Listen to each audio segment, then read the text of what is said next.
Assalamualaikum warahmatullahi wabarakatuh. Di sini kami akan membawakan materi tentang inventarisasi tanaman obat di sekitar kita. Perkenalkan, kami dari kelompok 1. Di sini saya akan membahas tanaman obat. Sebelum membahas, izinkan saya perkenalkan anggota kelompok saya yang terdiri dari 6 orang. Saya sendiri Prida Ningsih, saya Nabila Putri, kemudian ada Tri Amelia, kemudian ada Jerni, ada Sapira Yolanda, dan terakhir ada Asliani Aini. Kemudian di sini ada daftar tanaman obat. Yang pertama, daun jarak tintir dengan nama ilmiah Jatropha multifida, dengan nama lokal daun betadin dan daun jarak Cina. Bagian yang digunakan yaitu daun. Khasiat daun jarak tintir untuk penyembuhan luka. Daun yodium sering digunakan untuk mengobati luka ringan dan mempercepat penyembuhan. Getahnya dioleskan langsung ke luka sebagai antiseptik alami. Bisul dan infeksi kulit, daun segar dipanaskan, kemudian ditempelkan pada bisul atau area infeksi. Kemudian sariawan, rebusan daun yodium digunakan sebagai obat kumur. Yang kedua ada tanaman cocor bebek dengan nama ilmiah Kalanchoe pinnata. Bagian yang digunakan adalah daun. Di sini ada khasiatnya menurut masyarakat, daun cocor bebek digunakan untuk mengobati sakit gigi. Caranya, 1 helai daun dipukul hingga memar, kemudian ditempelkan pada pipi di bagian gigi yang sakit.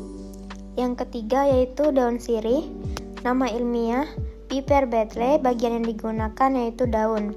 Khasiat dari tanaman yaitu untuk mengobati sakit gigi. Daun sirih digunakan untuk mengobati sakit gigi dengan cara daun diremas dan ditempelkan pada pipi di bagian pipi yang sakit. Yang kedua, untuk mengobati mimisan.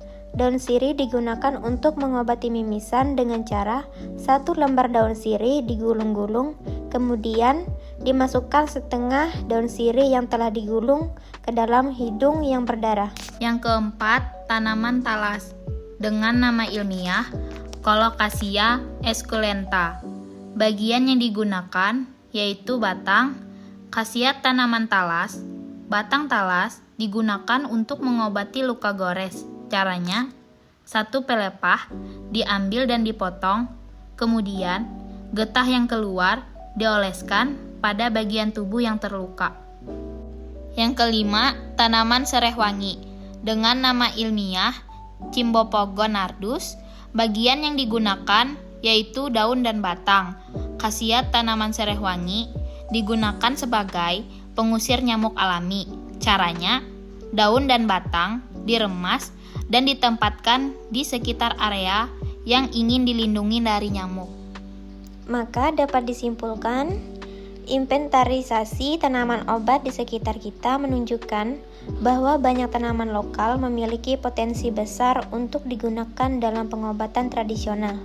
Pemanfaatan bagian-bagian tertentu dari tanaman seperti daun dan batang memberikan kontribusi signifikan terhadap kesehatan masyarakat.